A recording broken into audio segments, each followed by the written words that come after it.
Buenos días muchachos. En esta mañana vamos a hablar un poco sobre el tema de salario. El salario, conforme los artículos 22 y 23 del Código Sustantivo del Trabajo, es uno de los elementos del contrato de trabajo y se recibe efectivamente por la prestación de ese servicio personal que hace el trabajador al empleador. El salario deviene del latino salarium, que significa que viene de la sal, porque hace muchos años la sal era un elemento de intercambio y realmente era muy importante porque quienes podían acceder a la sal de repente podían conservar sus alimentos y era un elemento de intercambio muy importante. Ese concepto de sal fue evolucionando y es lo que conocemos hoy como salario y equivale a términos como remuneración, compensación, sueldo, estipendio o retribución. Hay algunos autores que consideran que el salario debe ser visto desde varios puntos de vista. Uno de ellos es el social. Y se mira desde este punto porque cuando el trabajador recibe un salario, pues no solamente le ayuda a él, sino para la subsistencia de toda su familia. Y de esa manera contribuye con la sociedad. También se dice que desde el punto de vista económico es el precio que el trabajador recibe por la venta de su fuerza de trabajo. Esta definición es muy traída de los artículos 22 y 23 del Código Sustantivo, en donde efectivamente el salario es un elemento del contrato de trabajo por la prestación de este servicio, por la venta de la fuerza de trabajo que hace el trabajador, disculpe. De igual manera, desde el punto de vista jurídico, podemos ver que el salario es la remuneración o contraprestación de los servicios personales del trabajador, que mirándolo desde un sentido amplio, la noción de salario es la retribución del factor productivo o trabajo, y en sentido restringido es la remuneración que recibe el empleado. En Colombia, nuestra legislación Código Sustantivo del Trabajo en su artículo 127, el cual fue modificado por la Ley 50 de 1990, nos tiene el concepto de salario. Y es muy importante que hagamos una lectura de lo que se constituye salario. Y vemos que el artículo 127 nos señala que salario no solamente es esa remuneración ordinaria fija o variable, que en algunas ocasiones puede ser, que es lo que comúnmente conocen como salario base, sino es todo aquello que el trabajador recibe en dinero o en especie, porque el salario puede ser también recibido en especie y lo hace como una contraprestación directa del servicio que presta, porque ya sabemos que dentro del concepto de salario está precisamente ello, que es lo que recibe el trabajador por ese servicio que efectivamente presta. Y se dice que es salario sin importar la denominación o la forma que se adopte, como primas, que es lo que recibe el trabajador semestralmente, sobresueldos, bonificaciones habituales, valor del trabajo suplementario o de las horas extras. El valor del trabajo suplementario de las horas extras es aquel trabajo que el trabajador realiza por fuera de su jornada de trabajo. Cuando estemos hablando un poco de la jornada de trabajo, pues abordaremos un poco más este tema, pero comúnmente la jornada de trabajo está establecida en 8 horas diarias. Por ello, si el trabajador realiza actividades por fuera de esas 8 horas, pues tendrá derecho a esas horas extra o ese valor suplementario y es un valor adicional que se le debe pagar. También el valor de que el trabajador recibe en su día de descanso obligatorio, así también como porcentajes sobre ventas y comisiones. Este es el concepto que trae el artículo 127 del Código Sustantivo. Sin embargo, es preciso que tengamos presente el concepto de salario según el convenio 95 que trata sobre la protección del salario. Estos convenios, que son emanados de la OIT, nos dice que el concepto de salario significa la remuneración o ganancia, sea cual fuere su denominación o método de cálculo, siempre que pueda evaluarse en efectivo. Nótese que aquí el concepto de salario es mucho más amplio, pues no se le da una connotación de unos factores específicos, sino que se deja abierto como cuando señala que significa toda la remuneración o ganancia, cual fuere su denominación. Y se da porque está fijada por acuerdo o por legislación nacional. En Colombia, anualmente, a inicio de años, se actualiza o se modifica el salario mínimo legal mensual vigente. Y se hace porque constitucionalmente se deben ir actualizando los valores. Y el salario en algunas ocasiones no solamente su incremento se da por convenio o por el convenio que establece el gobierno nacional, sino que por convenciones colectivas también se puede pactar el incremento de salario y es completamente válido. Obviamente lo que se pacte por convención colectiva no puede ir en contra de lo que el gobierno nacional establezca sobre el particular. De igual manera, en la misma proporción en que se incrementa el salario mínimo legal mensual en Colombia, pues finalmente también se incrementa lo que son las mesadas pensionales que están fijadas por un salario mínimo. Esto porque conforme al artículo 14 de la Ley 100 de 1993, las pensiones se deben actualizar anualmente conforme al IPC. Pero ello nos trae o nos recuerda la importancia del salario como este elemento esencial del contrato de trabajo y es preciso que se conozca la definición de salario conforme a la legislación nacional y conforme a los convenios internacionales que sobre el particular están.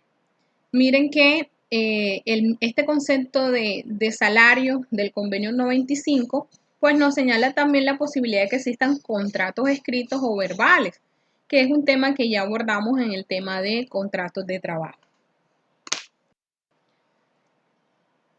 Por otra parte, podemos decir que en Colombia la determinación en salario se da en salarios mínimos legales mensuales de forma convencional, son los acuerdos que pueden hacerse entre empleadores y trabajadores sobre el particular.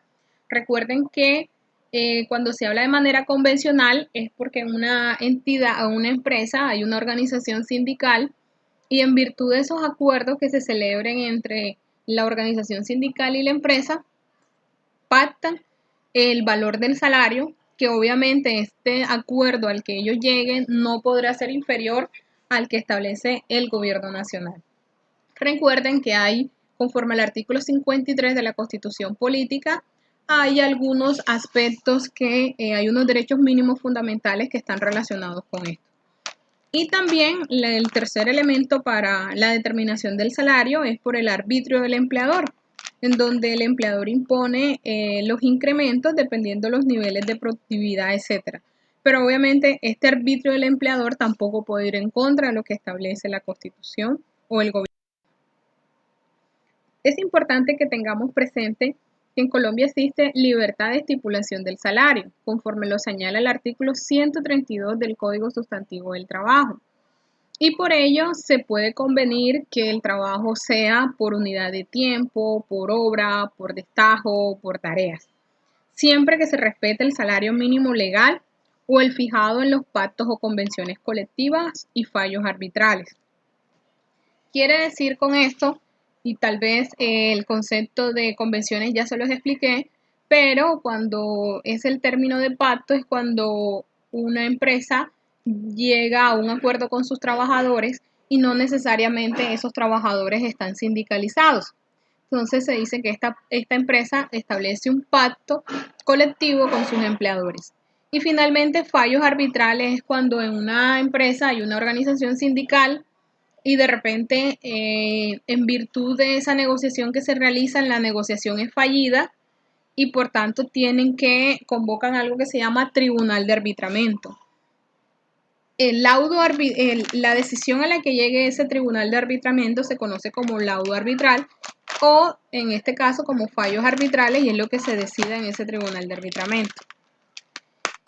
Finalmente, como lo señalan los artículos 13, 14, 16, 21 y 340, Cuando un trabajador devengue un salario ordinario superior a 10 salarios mínimos legales mensuales vigentes, valdrá la estipulación escrita de un salario que, además de retribuir el trabajo ordinario, compense de antemano el valor de prestaciones, recargos y beneficios, tales como el correspondiente al trabajo nocturno, extraordinario, al dominical, al festivo y a las primas extralegales, legales, cesantía y sus intereses, subsidio y suministro en especie y en general lo que se pacte entre ellas.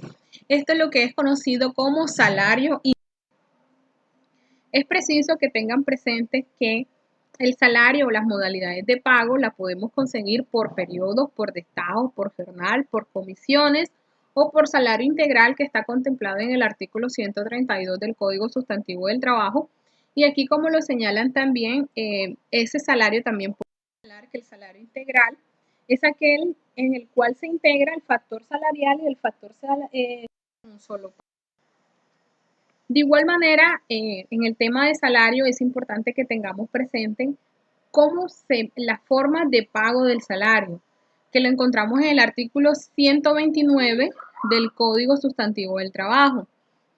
Y vemos que constituye salario en especie toda aquella parte de la remuneración ordinaria y permanente que recibe el trabajador como contraprestación directa del servicio, tales como alimentación, habitación o vestuario, que el empleador suministra al trabajador o a su familia, salvo la estipulación prevista en el artículo 128 del Código Sustantivo del Trabajo. Este se refiere básicamente a lo que no constituye salario. El salario en especie debe valorarse expresamente en todo contrato. Quiere decir que si no se pacta que hay un salario en especie, pues no se tendrá como que este existe. A falta de estipulación o de acuerdo sobre su valor real, se estimará pericialmente sin que pueda llegar a constituir y conformar más del 50% de la totalidad del salario.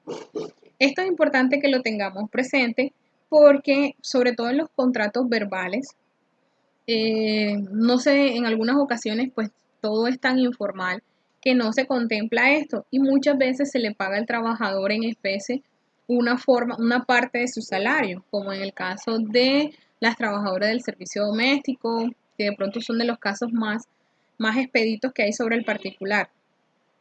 Pero debemos tener presente que cuando un trabajador devengue el salario mínimo legal, el valor por concepto de salario en especie no podrá exceder el 30% de su salario en totalidad. Por ello es que no podemos decir en un momento determinado, es que yo al trabajador, él sí ganaba el salario mínimo y yo sí le pagaba completo, pero yo le pagaba a él el 50% en especie, ¿no? Está prohibido. Lo máximo que podamos pagar a una persona que trabaja que devenga un salario mínimo, lo máximo que podemos pagar de su salario en especie es el 30%.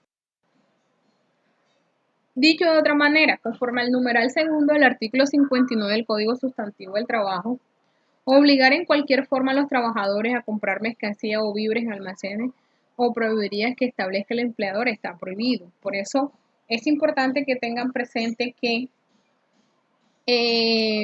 cuando una persona devenga un salario mínimo, lo máximo que pueden pagarle en especie es hasta el 30% de su salario.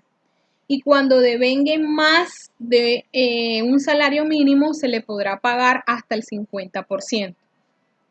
Esto guardando las proporciones. Digamos que acá tenemos la calculadora en algunas generalidades en materia laboral y tenemos que un año en materia del trabajo corresponde a 360 días a 12 meses, que es lo mismo que 52 semanas. Esto en materia laboral no aplica para el sistema general de pensiones. Es así como un mes son 30 días, que equivale a 4,3 semanas y 240 horas. Una semana son 7 días, que corresponden a 48 horas de trabajo. Y un día corresponde